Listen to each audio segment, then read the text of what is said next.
ಹೆಮ್ಮೆಯ ಕಾರ್ಯಕ್ರಮ ಬಸವಣ್ಣವರ ಜಯಂತಿಯನ್ನು ಈ ರಾಜ್ಯ ತುಂಬ ದೇಶದಲ್ಲಿ ಕೂಡ ಆಚರಣೆ ಮಾಡುವಂಥ ಒಂದು ಕಾರ್ಯಕ್ರಮದಲ್ಲಿ ಸರ್ಕಾರದ ವತಿಯಿಂದ ಆಯೋಜನೆ ಮಾಡುವಂಥ ಈ ಕಾರ್ಯಕ್ರಮದಲ್ಲಿ ಎಲ್ಲ ಹಿರಿಯ ಅಧಿಕಾರಿಗಳು ಭಾಗವಹಿಸಿ ಅವರಿಗೆ ಗೌರವ ಸಲ್ಲಿಸುವಂಥ ಒಂದು ಕಾರ್ಯಕ್ರಮವನ್ನು ಸರ್ಕಾರ ವತಿಯಿಂದ ಮಾಡಿದೆ.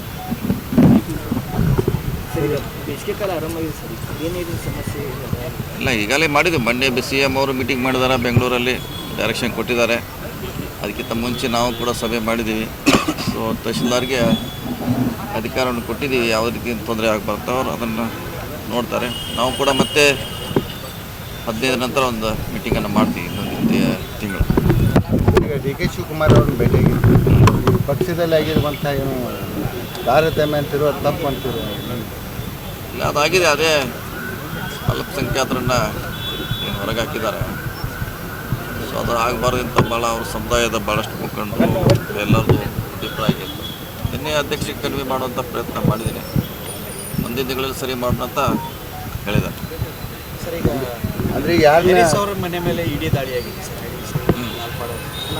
ಗೊತ್ತಿಲ್ಲ, ಅದೇನು ನನಗೆ ಐಡಿಯಾ ಎಲ್ಲ ಆಗಿರ್ಬೋದು. ನೋಡೋ ಕಾನೂನು ದೃಷ್ಟಿಯಿಂದ ಹೋರಾಟ ಮಾಡಬೇಕಷ್ಟೇ, ಬೇರೆ ದಾರಿ ಇಲ್ಲ. ಅದಕ್ಕೆ ಕಾನೂನು ಮುಂದೆ ಅದಕ್ಕೆ ಪರಿಹಾರ.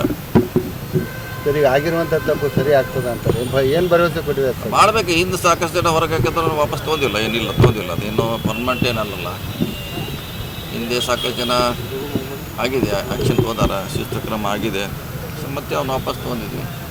ಇದೇ ಅದೇ ರೂಢಿಯನ್ನು ಅಥವಾ ಚಾಲ್ತಿಯನ್ನು ಇವ್ರಿಗೆ ಅಪ್ಲೈ ಮಾಡೋಣ. ಸರ್, ಯಾಕೆ ಫಲಿತಾಂಶ ಬರೋಕ್ಕಿಂತ ಮುಂಚೆನೇ ಕ್ರಮ ಆಗಿದೆ? ಏನು ಸೋಲಿನೇ ಭಯ ಕಾಡ್ತಾ ಇಲ್ಲ, ನನಗೆ ಗೊತ್ತಿಲ್ಲ ಅದ್ರ ಬಗ್ಗೆ. ಆದರೆ ನಾವು ಆ ಸಮುದಾಯ ನಮ್ಮ ಜೊತೆ ಇದೆ ಸಂಪೂರ್ಣವಾಗಿ. ಸೊ ಯಾರೋ ತಪ್ಪು ಮಾಡಿದ್ರೆ ಯಾರೋ ಬಲಿ ಆಗಬಾರ್ದು, ಅಷ್ಟೇ ನಮ್ಮ ಉದ್ದೇಶ. ಸೊ ನೋಡೋಣ. ಓಕೆ.